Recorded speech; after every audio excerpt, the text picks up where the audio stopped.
Olá, graça e paz a todos, muito boa noite. Domingo, dia 17 de maio de 2020, começando agora às 19 horas e 30 minutos, o culto dominical da Igreja Batista Sinai em Almadina. A Igreja Batista Sinai em Almadina está localizada na rua Valdemar Cardoso, número 32, bem no coração da cidade. É com muita alegria que mais uma vez nós estamos diante de Deus para realizarmos um culto ao Senhor e sermos grandemente abençoados e também abençoadores por parte do nosso Deus Criador, soberano, Senhor de todas as coisas. É muito importante sabermos que você está aí, conectado conosco, está agora compartilhando o link dos Batistas de Almadina, para que também a sua família, em outra cidade, em outro estado, em qualquer parte deste mundo, ela também, a sua família, os seus amigos, possam ser impactados e abençoados pela poderosa Palavra de Deus. Quero começar dando as boas-vindas a todos, mas também devo fazer uma homenagem saudando a Igreja Batista ali em Itamaraty, completando nesse final de semana 32 anos de existência, abençoando, restaurando e transformando vidas ali na querida Itamaraty. Um forte abraço e a todos os membros da igreja, todos os irmãos. Nós, com muito orgulho, com muita alegria, podemos dizer que fizemos parte dessa história, da história do trabalho batista ali em Itamaraty por 12 anos. Foi um ciclo muito gostoso, um ciclo muito vitorioso, um ciclo onde pastor e igreja estiveram demonstrando amor mútuo, pastor amando a igreja amando o pastor, e hoje para nós é uma alegria muito grande saber que Deus continua conduzindo a obra que Ele mesmo começou e é Ele mesmo quem vai aperfeiçoando a cada dia. Um forte abraço para Itamaraty, Biractanga, Gandu, Travessão, Ubaitaba, Gonguji, Ubatã, toda a região, Camamuzinho, Ituberá. Que Deus continue em Cristo Jesus abençoando a nossa querida região aí de Itamaraty e a sua circunvizinhança. Eu quero chamar a sua atenção, tenho alguns avisos rápidos a serem compartilhados com você nesta noite. Toda terça e quinta, às 20 horas, nós realizamos nos Batistas de Almadina, via Facebook, culto de oração, culto para pedidos e oração. Você pode ligar para o pastor, para o telefone, para o zap, para o telefone.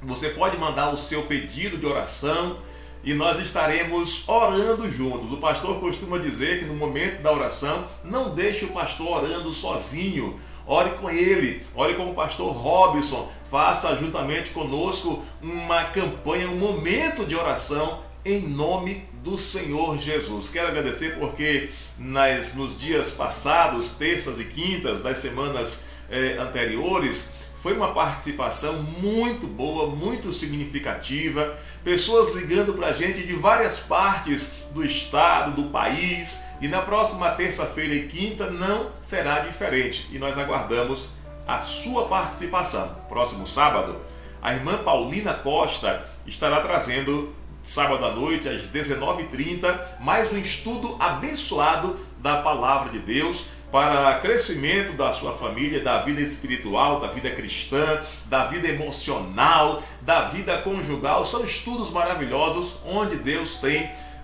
falado profundamente. E domingo, pela manhã, às 9 horas, horário da Escola Bíblica Dominical, e aqui em Almadina, na Igreja Batista Sinai, a Escola Dominical ela é viva, tá? Não podendo ainda reunirmos no templo, estamos realizando a escola bíblica via Facebook, Batistas de Almadina. Ah, pastor, mas eu não tenho Facebook. A igreja tem o cuidado de publicar o seu trabalho, os seus vídeos dos cultos e dos estudos, também no YouTube, Batistas de Almadina, tá certo?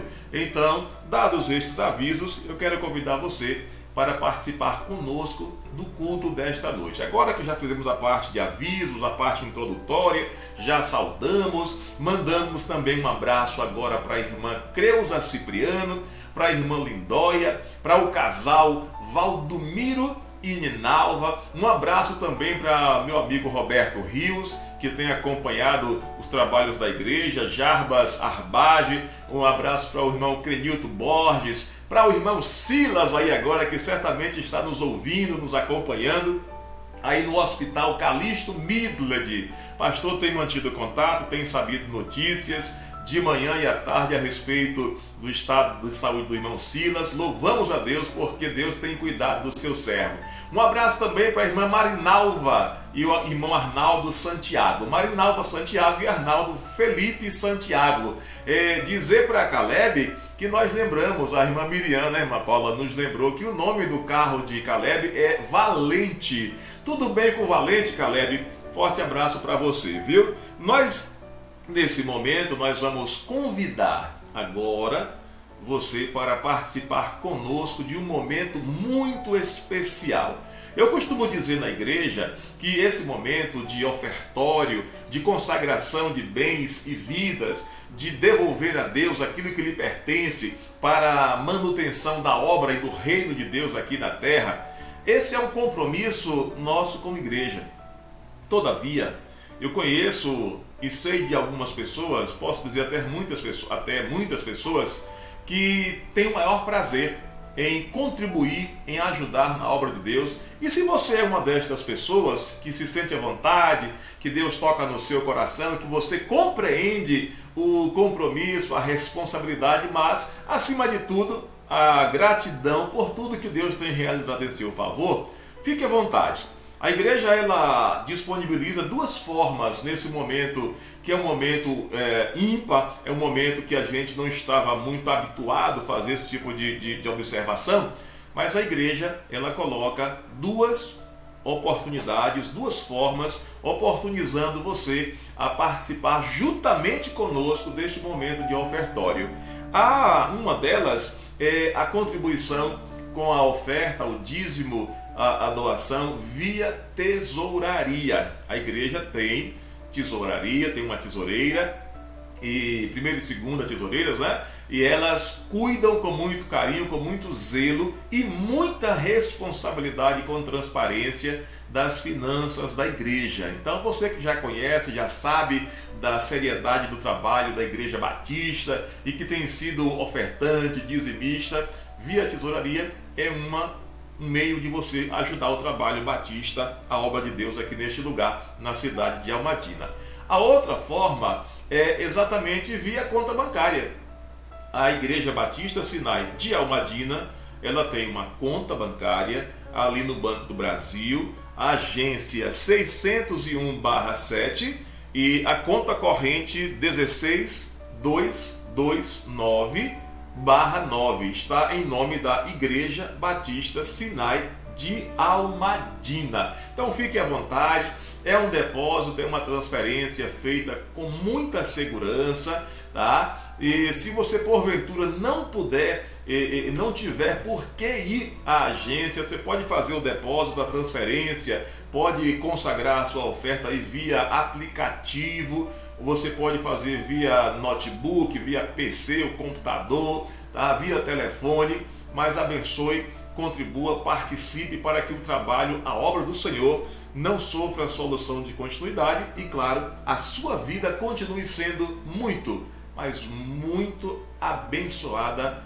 pelo poder do nosso grande e poderoso Deus. Agora que você já fez, já está consciente do seu compromisso, da sua responsabilidade, consciente da gratidão, da sua gratidão pelo que Deus tem feito em seu favor, por você, vamos orar? Vamos colocar diante de Deus as nossas finanças. Deixa eu despertar você. E isso não é um momento, não entenda isso como uma ameaça, como uma chantagem, não. Mas como um zelo, um cuidado pastoral. o momento em que o nosso país e que muitas, posso até dizer todas ou quase todas as nações da Terra enfrentam, é um momento muito sério. E a gente tem visto aí as nações se queixando da economia. Então precisamos de nos colocarmos diante de Deus com fidelidade. Existe um devorador aí campeando nos quatro cantos, tentando fazer com que as suas finanças, as nossas finanças, as finanças do nosso país, do nosso estado, das nações venham à falência. E nada melhor do que dizermos: Senhor, nós consagramos ao Senhor as nossas finanças. Senhor, nós colocamos a nossa vida financeira debaixo da bênção do Senhor por conta da nossa fidelidade, devolvendo ao Senhor aquilo que pertence a Deus. Dízimos e ofertas pertencem ao Senhor. Vamos orar?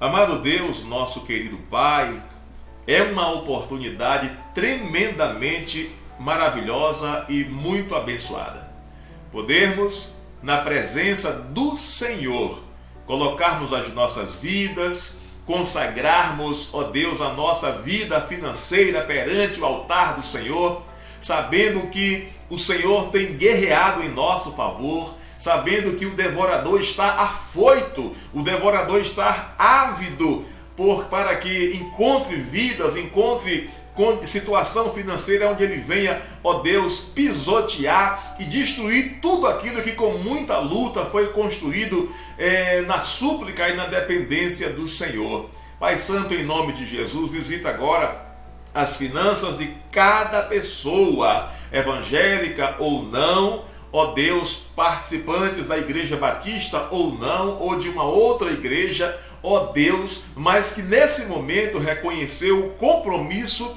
e a responsabilidade de adorar ao Senhor, ó Deus, devolvendo os dízimos e consagrando as ofertas para a manutenção da obra do Senhor aqui na terra. Deus continua abençoando, repreende, Senhor, tudo aquilo que tem sido enviado pelo devorador, repreende toda a estratégia do inferno que queira, meu Deus, assolar e esmagar a vida financeira, ó Deus, de homens e mulheres que têm buscado a Tua presença, porque Tu és o nosso abençoador, Tu és o nosso restaurador, Tu és aquele que nos fortalece em todas as áreas, ser com cada vida, com cada pessoa, com cada um que está empregado, com cada pessoa que está desempregada. Nós cremos, meu Deus, que a bênção do Senhor alcança qualquer pessoa, e o nosso desejo é que todos nós estejamos buscando a Tua face, que todos nós estejamos responsáveis e, ó Deus, compreendendo o nosso compromisso de fidelidade ao Senhor, como dizimistas e ofertantes. Abençoa cada igreja aqui neste lugar. Abençoa cada igreja em nosso Brasil. Cuida das nossas vidas, cuida de cada um de nós. Ser com a mensagem da Tua palavra que fale profundamente aos nossos corações. Em nome de Jesus. Amém. Que bom que você orou conosco. Que bom que você está nos acompanhando. Que bom que você compreende, que você entende, que você enxerga a necessidade de sermos fiéis, não ao pastor, mas fiéis a Deus, porque Ele é fiel para com você, Ele é fiel à sua vida. Hoje nós vamos meditar juntos no livro de Gênesis, capítulo 6, do versículo 7 ao versículo 13. Gênesis, capítulo 6, do versículo 7 ao versículo 13, e desejamos que essa meditação, que tem como tema o que Deus está vendo em nossa geração, desejamos que esta mensagem, desejamos que a poderosa palavra de Deus, desejamos que o Espírito Santo de Deus trabalhe em nosso favor, para que sejamos ricamente abençoados pela mensagem do Senhor nesta noite. Desde já peço a Ti, ó Deus, que me esconda atrás da cruz de Cristo, para que não seja visto o pastor, para que não sobressaia o pastor, mas que Cristo seja nesta noite a única estrela a brilhar e abençoar as nossas vidas. O que Deus está vendo em nossa geração. Gênesis capítulo 6, do versículo 7 ao versículo 13, assim está escrito: e disse o Senhor: destruirei de sobre a face da terra o homem que criei, desde o réptil e até as aves dos céus, porque me entristeci de os haver feito. Noé, porém, achou graça aos olhos do Senhor. Estas são as gerações de Noé. Noé era varão justo e reto em suas gerações. Noé andava com Deus e gerou Noé 3 filhos, chamados Sem, Cã e Jafé. A terra, porém, estava corrompida diante da face de Deus, e encheu-se a terra de violência. Então viu Deus, e Deus viu a terra, e eis que estava corrompida, porque toda a carne havia corrompido o seu caminho sobre a terra. Versículo 13. Então disse Deus a Noé: o fim de toda a carne é vindo perante a minha face, porque a terra está cheia de violência, e eis que os desfarei com a terra. Que Deus em Cristo Jesus aplique a sua palavra lida em nossos corações. Voltemos ao tema: o que Deus está vendo em nossa geração. O que Deus está vendo em nossa geração. O texto que nós lemos, Gênesis capítulo 6, do 7 a 13, narra a história de um homem chamado Noé e apresenta as qualidades. Nós sabemos das qualidades de Noé. Noé era justo, reto e andava com Deus. E eu sou convidado a raciocinar que mesmo as gerações de Noé, mesmo que as pessoas das gerações de Noé tenham se corrompido, a Bíblia apresenta, a Bíblia certifica que sempre Deus encontra alguém disposto a viver por justiça, a viver por retidão e a ter prazer em andar com Deus. E Noé era este homem na sua geração. Noé era justo, Noé vivia de acordo com o padrão divino, marcando a sua vida com a observância da obediência e zelo pelo gênero humano. Noé não se deixou envolver porque todo mundo estava vivendo uma vida corrompida. Noé não foi Maria vai com as outras, todo mundo faz, por que eu não vou fazer? Noé não foi desse tipo de pessoa. A Bíblia diz que Noé era reto.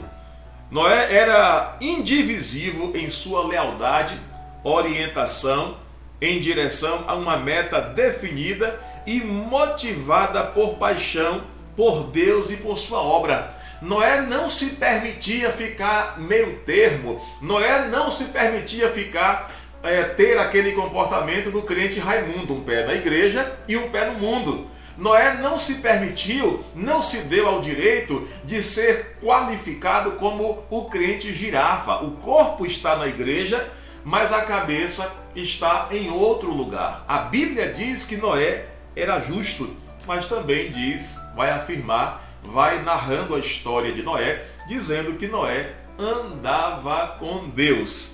Noé desfrutava de comunhão ininterrupta e íntima com Deus. Isso não é maravilhoso?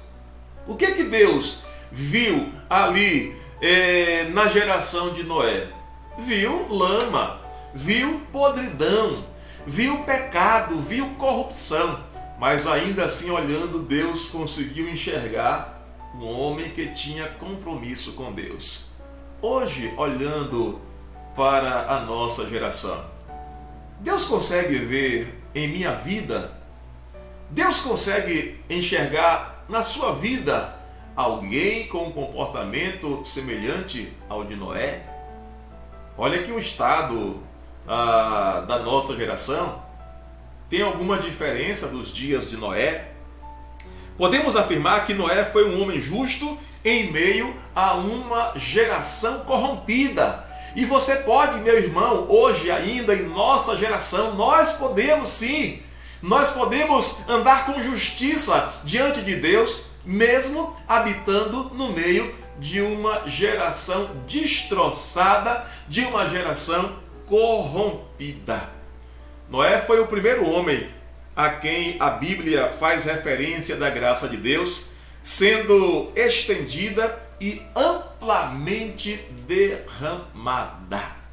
Noé foi o grande diferencial, não por seus méritos, mas por aquilo que Deus realizava na vida de um homem que decidiu, que escolheu ser justo, ser reto, e isso só é possível na vida do homem e na vida da mulher que decidem andar com Deus. No versículo 12 do capítulo 6, que nós lemos, a parte A Bíblia vai dizer, já que o tema é o que Deus está vendo em nossa geração, a Bíblia vai dizer que Deus viu e viu Deus toda a terra.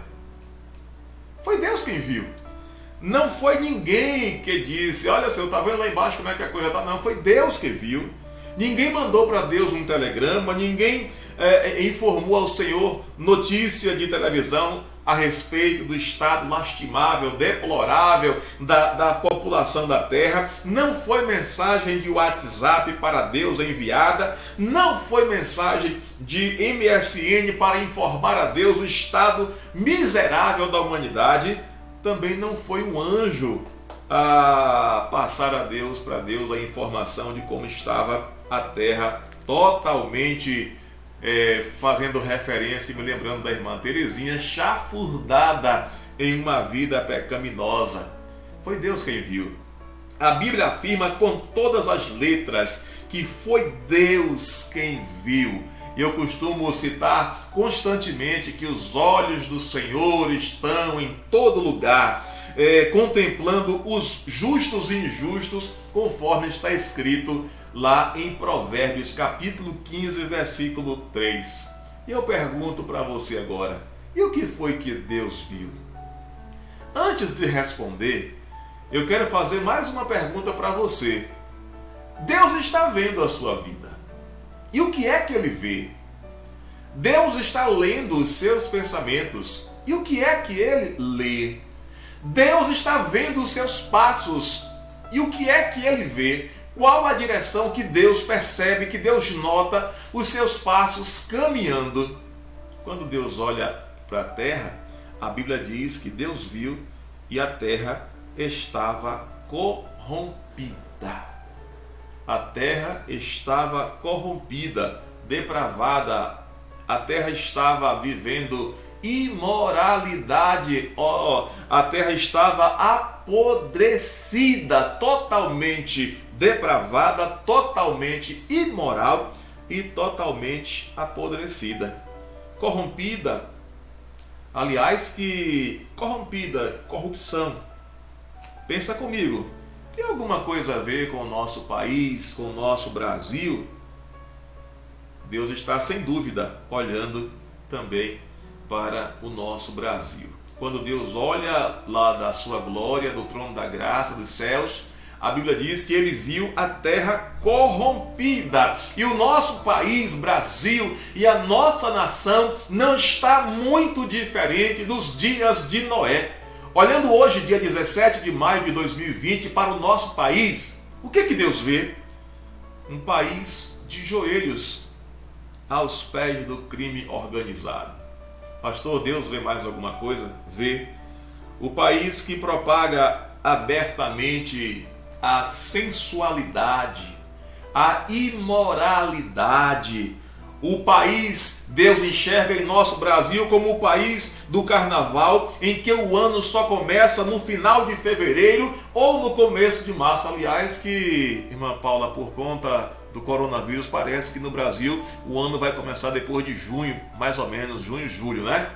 Mas Deus olhando para o nosso país não está diferente dos dias de Noé. O que Deus vê mais? Vamos buscar aqui alguns anos atrás. Deus vê em nosso país o país dos estádios de futebol superfaturados. Você percebe como o nosso país também está vivendo dias de corrupção, como nos dias de Noé? Deus vê no nosso país, Deus enxerga o nosso país como o país do samba. Brasil, país do samba. E sabe quem mais samba em nosso país? Eu e você, o povo brasileiro. Não sambamos com a música, sambamos mesmo sem música. Deus enxerga olhando para o nosso país, o que é que Deus vê, o que Deus está vendo em nosso país, em nossa geração. É o país de um número muito grande de mães adolescentes. Deus enxerga o nosso país, Deus vê em nosso país, o país taxado como o país da pinga e da cachaça. Deus vê em nosso país o país dos sequestros relâmpagos. Deus vê, olhando para o nosso país, o que é que Deus está vendo? O país do crack. Olha que alguns anos atrás, na minha infância, eu sou de 1969 e comecei a entender futebol, assistir futebol a partir dos 7, 8 anos. Na Copa de 78 já estava lá assistindo na televisão preto e branca e viu o Brasil jogar. Naquela época, o crack, o país do crack era o país de Pelé.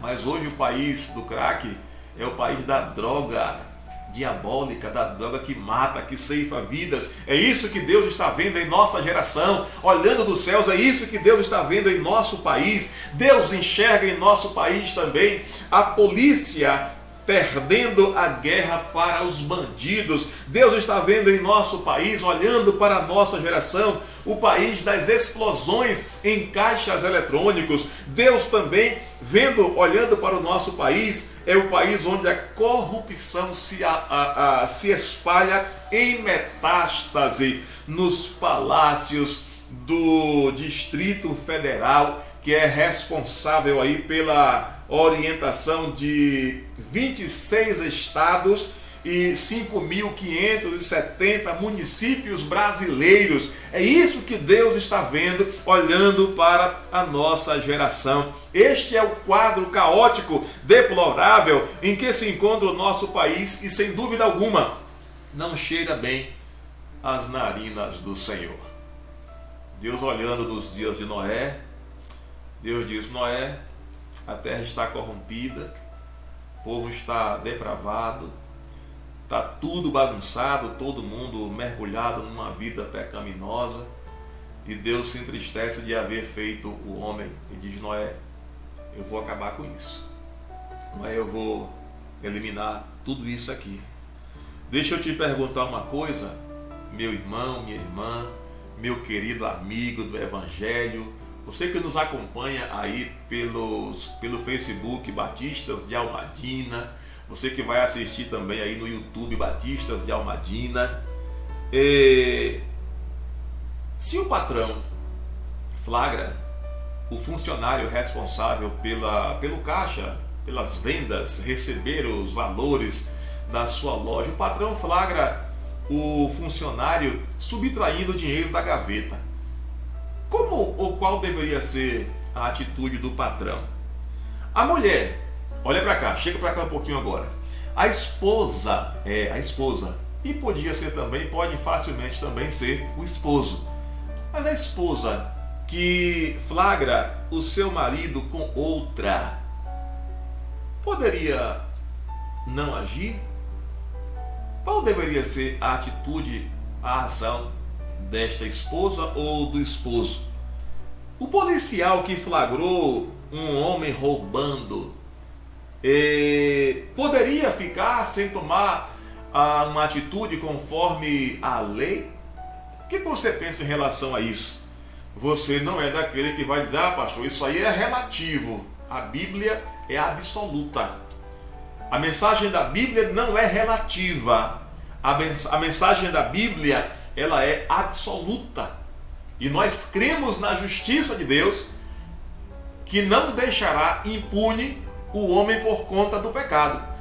Como também nós cremos no amor de Deus, que perdoará todos os pecados de qualquer pessoa que entregar ao Senhor Jesus a sua vida, recebendo a Jesus como único, eterno e suficiente Salvador. Bom, se o patrão deveria tomar uma postura, uma atitude em relação ao empregado que subtraiu dinheiro da gaveta, se a esposa que flagrou de forma virtual ou não, ou física, em loco, o seu esposo traindo a sua confiança, traindo o seu casamento, o seu matrimônio, deveria agir. E o policial que flagrou um homem, uma pessoa roubando, também deveria agir.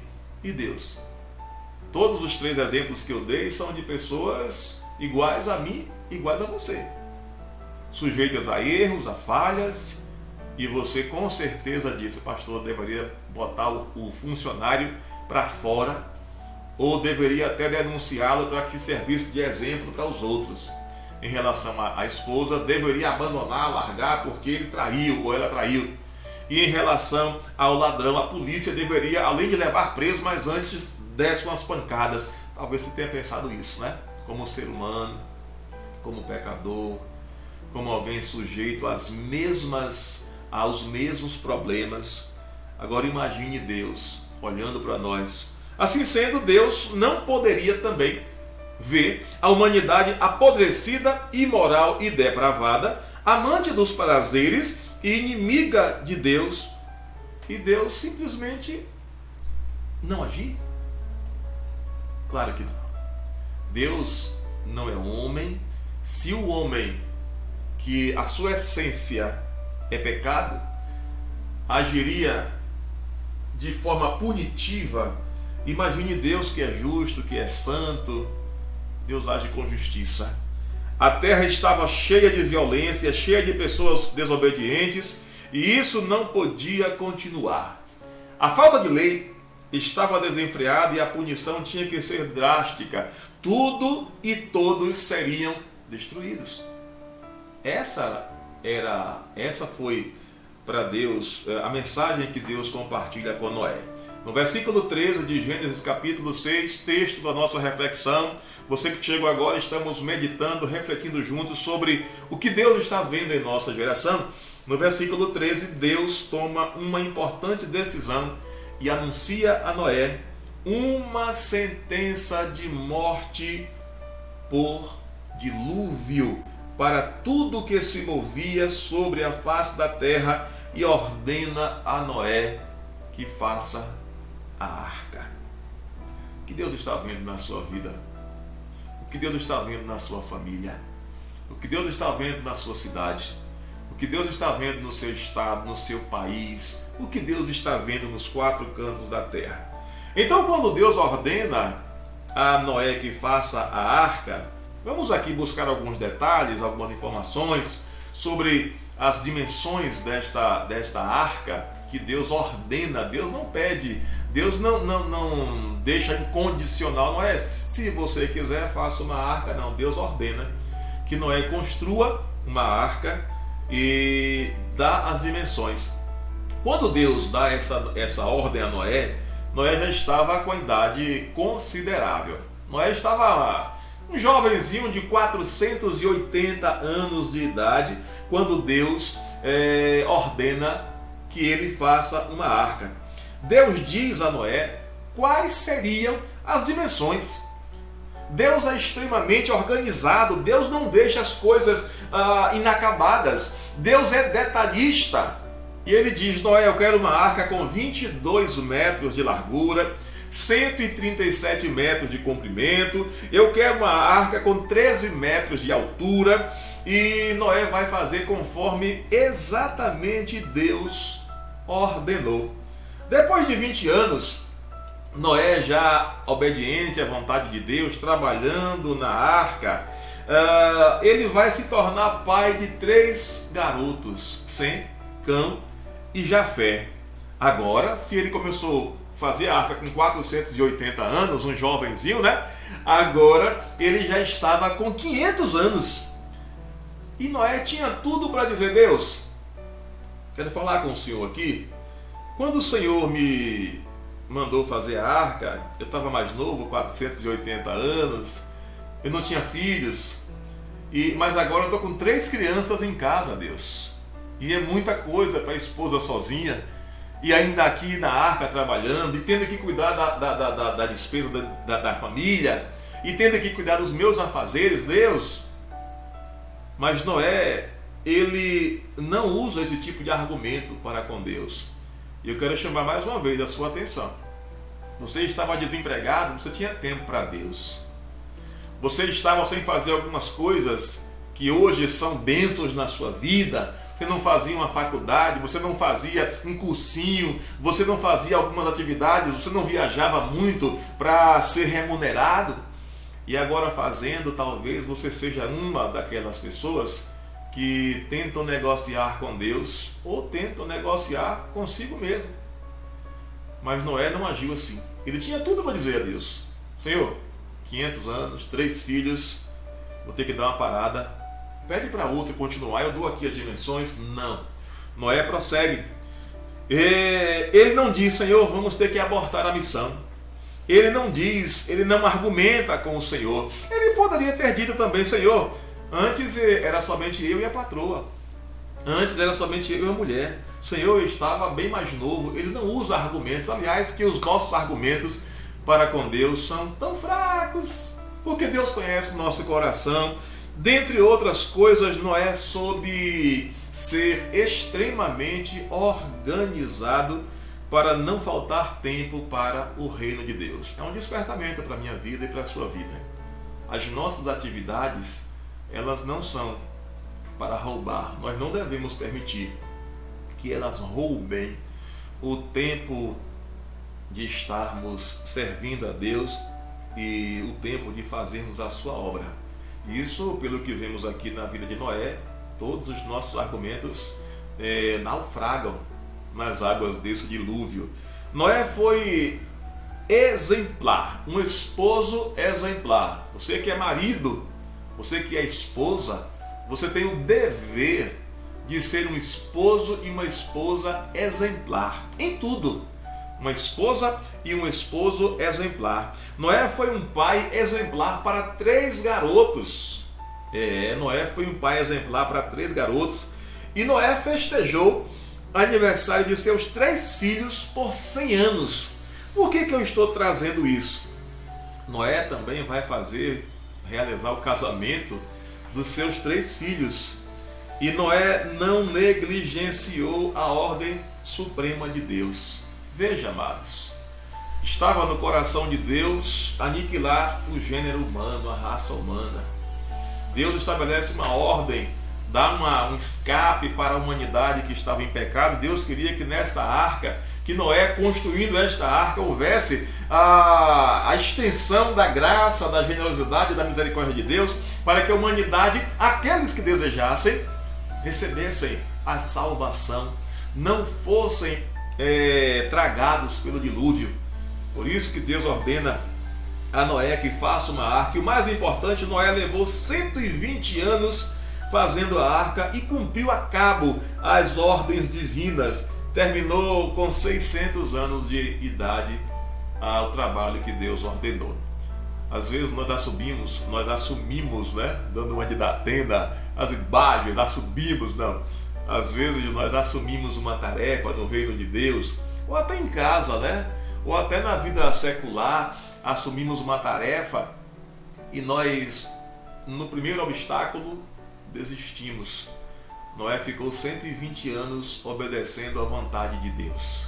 Noé cumpriu a cabo todas as ordens de Deus. Mas o que me chama a atenção aqui naquilo que Deus viu ali nos dias de Noé e naquilo que Deus vê hoje em nossos dias, é que Deus contemplou o quadro caótico da humanidade nos dias de Noé, e Deus está também hoje contemplando o quadro caótico da nossa nação, dos 4 cantos da terra, que tem se comportado de forma corrupta e numa postura generalizada de depravação. É isso que Deus está vendo. Deus olhando para o nosso país, olhando para a nossa gente, Deus olhando para a geração de Noé. Naqueles dias Deus fez um julgamento e Ele disse que mandaria um dilúvio, e agora Noé, já com 600 anos, prepara a arca. Então Deus, durante 120 anos, a sua graça ele foi compassivo, ele foi benevolente, ele estendeu a sua misericórdia por 120 anos, enquanto Noé fazia a arca. Veja como Deus é amoroso. Veja como Deus, além de toda a depravação, além de toda a podridão, além de todo o pecado, Deus ainda suportou mais 120 anos o povo pecando contra a santidade de Deus. A humanidade blasfemando, a humanidade idólatra, a humanidade traiçoeira pecando contra o Senhor. E Deus, depois de ter visto todo aquele estado contaminável da humanidade da terra, Deus ainda estendeu a sua misericórdia por mais 120 anos.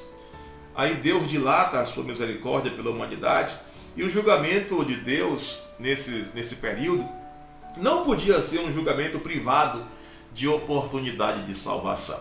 Foi por isso que Deus estabeleceu as dimensões da arca, que você já viu, e foi por isso que Deus estendeu, que Deus prolongou por 120 anos a sua misericórdia, para que o maior número de pessoas pudessem desfrutar da salvação. Mas o que nós conhecemos da história?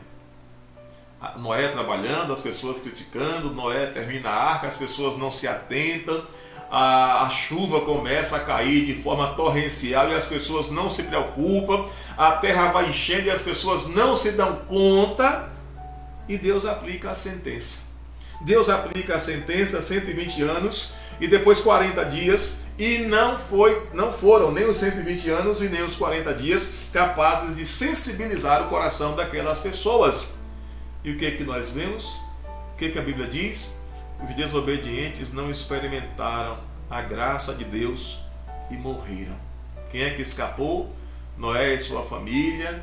Até os animais foram mais sensíveis do que a humanidade daquela geração. Alguma semelhança com o nosso país? Deus, olhando para o nosso país, o que é que Ele vê? Você sabe quanto tempo nós estamos vivenciando esse período pandêmico? Fevereiro, aliás, que fevereiro foi carnaval e todo mundo dizia que não, coronavírus aqui não, isso é para lá, aqui só em julho. Eu me lembro muito bem disso. Mas vamos pegar de março para cá, depois do carnaval, depois que todo mundo se divertiu, depois que todo mundo se alegrou, depois que todo mundo descobriu a verdadeira felicidade.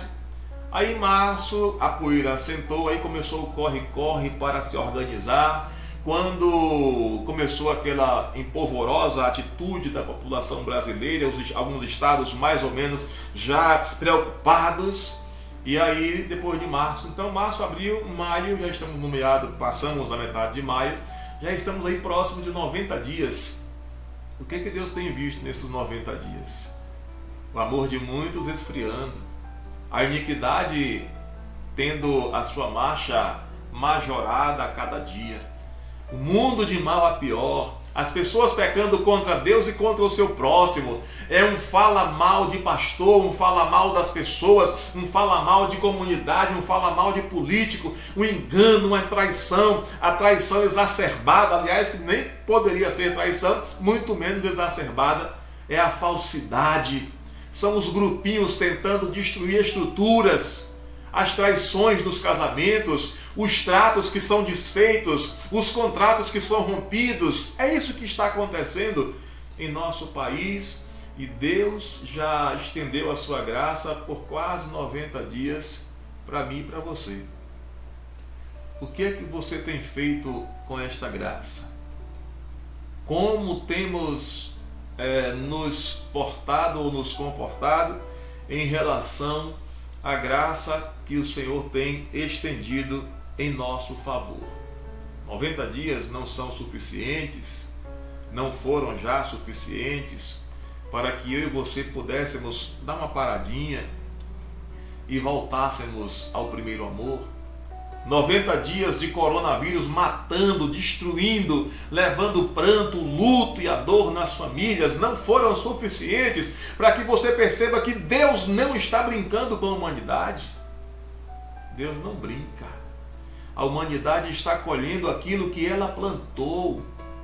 A humanidade plantou vento, agora está colhendo tempestade. A humanidade precisa parar e perceber que Deus está dando oportunidade para que a humanidade se arrependa dos seus pecados, para que a humanidade compreenda o amor de Deus, para que a humanidade compreenda que pecado não vai herdar o reino de Deus, mas só lavados e remidos pelo sangue do Cordeiro. Para finalizar, vejamos o que diz Marcos, capítulo 24, versículo 37 em diante. Assim está escrito: e como foi nos dias de Noé, assim será também a vinda do Filho do Homem. Porquanto, assim como nos dias anteriores ao dilúvio, comiam, bebiam, casavam e davam-se em casamento, até o dia em que Noé entrou na arca, e não perceberam. 120 anos Noé fazendo um barquinho, né? Com 137 metros de comprimento. E as pessoas não perceberam o que estava acontecendo à sua volta. Ei, talvez seja você, ou o seu comportamento talvez esteja igual às pessoas, a geração dos dias de Noé, não percebendo que o Senhor está às portas, não percebendo que o Senhor está, que Jesus está voltando, não percebendo que você está recebendo também mais uma oportunidade de ser salvo pelo poder de Deus na pessoa de Cristo Jesus, o nosso Senhor. E não perceberam até que veio o dilúvio e os levou a todos. Assim será também a vinda de Jesus, o Filho de Deus. Estando dois no campo, será levado um e deixado o outro. Estando duas pessoas moendo no moinho, será levada uma e deixada a outra. Vigiai, porque não sabeis a que hora há de vir o nosso Senhor. Jesus está voltando. Eu não tenho dúvida que esse momento que estamos vivendo, ele com certeza precisa servir para que façamos, para que nós sejamos chamados por Deus a um compromisso maior com Deus e com a sua palavra. Chega de brincar de ser crente. Chega de achar porque amigo de crente está tudo resolvido. Você precisa ser amigo do Senhor. Você precisa ter o seu nome escrito no livro da vida. E não é com a sua caneta, é escrita pelo dedo de Deus. É na autoridade do sangue de Jesus derramado lá na cruz do Calvário, no meu lugar e no seu lugar. Quando éramos ainda pecadores, Deus enviou o seu Filho para morrer na cruz do Calvário em nosso lugar. E assim recebendo esse presente, assim recebendo esta graça, esse favor que nós não merecemos, a Bíblia diz que passamos a sermos chamados filhos de Deus, a saber, aos que creem no seu nome. E a Bíblia diz que os que foram achados escritos no livro da vida. Existe um livro da vida de posse do Senhor. O seu nome está escrito lá. Olha que Deus tem te dado oportunidades. Eu não sei qual é a sua idade, mas eu sei que se você ainda não fez um pacto, uma aliança, um compromisso com o Senhor Jesus, você corre sério risco, não de necessariamente ser acometido pelo coronavírus de forma mortal. A gente não sabe, mas eu sei que sem Jesus você está perdido no corona, no dilúvio, em qualquer outra situação. Mas eu quero finalizar dizendo que no capítulo 7, versículo 16 de Gênesis: e os que entraram na arca, macho e fêmea, de toda a carne, entraram como Deus lhe tinha ordenado. E o Senhor fechou a porta por fora. Eu não disse quando estava relatando aqui as dimensões da arca, altura, comprimento, profundidade. Não disse nada sobre a porta. Mas só havia uma porta nessa arca. E Deus foi compassivo, generoso, longânimo. Deus ficou ainda mais 120 anos aguardando que a população, que a comunidade se arrependesse, que o maior número possível de pessoas compreendesse o seu imenso amor. Mas a Bíblia diz que eles nem perceberam uma chuva torrencial durante 40 dias. As coisas acontecendo e as pessoas brincando, casando, se dando-se em casamento, comprando, vendendo, se divertindo, curtindo, não é? Só havia uma porta na arca. Assim como só existe uma porta para o céu. Eu não sei qual é a mensagem que as pessoas ou que alguém tem colocado no seu coração ou tem soprado nos seus ouvidos. Mas a Bíblia, ela é a verdade absoluta. E para o céu só existe uma porta, que é Jesus, o Filho de Deus. A Bíblia diz que todos pecaram e destituídos estão da glória de Deus. Homens e mulheres, jovens e crianças, todos. Mas ela diz também que a todos quantos recebem Jesus como seu Salvador, também vem junto o direito, a bênção de, sendo chamados filhos de Deus, poderem herdar a vida eterna no céu por Cristo Jesus, o nosso Senhor. Você sabia que a porta da graça, você sabia que a porta para o céu é Jesus? E que você não vai poder passar pela porta do céu sem ter se ajustado com Jesus? Você precisa hoje fazer um voto, tomar uma decisão, fazer uma aliança, assumir um compromisso, independente do corona, independente de que a situação seja ou venha a ser, você precisa assumir um compromisso com o Senhor Jesus. Porque João capítulo 10, para encerrar, no versículo 9, está escrito, Jesus dizendo: eu sou a porta das ovelhas, para que as suas ovelhas possam passar por ele. Se alguém entrar por mim, será salvo. Percebe? Jesus não dá a ninguém autorização para salvar. Ele é a porta para a salvação. Ele diz, João capítulo 10, versículo 9, disse Jesus, eu sou a porta. E se você entrar por mim, quem diz isso a Jesus, você também será salvo. Olha, o que Deus vê em nossa geração, já fui bem claro aqui, não já? Não estamos no meio de uma geração que está agradando o coração de Deus. O que Deus viu na geração de Noé, a Bíblia foi bem clara, não agradou a geração de Noé, as gerações de Noé não agradaram os olhos de Deus. Qual foi o resultado? A Bíblia diz que pecado é chamado pecado. Deus não vai tratar pecado passando a mão pela cabeça. Os homens pecaram, não quiseram saber da graça de Deus, da salvação naquele momento do dilúvio, todos pereceram. Pouquíssimas pessoas. Noé e sua família. E como disse, até os animais foram sensíveis e entraram casal de cada animal na arca.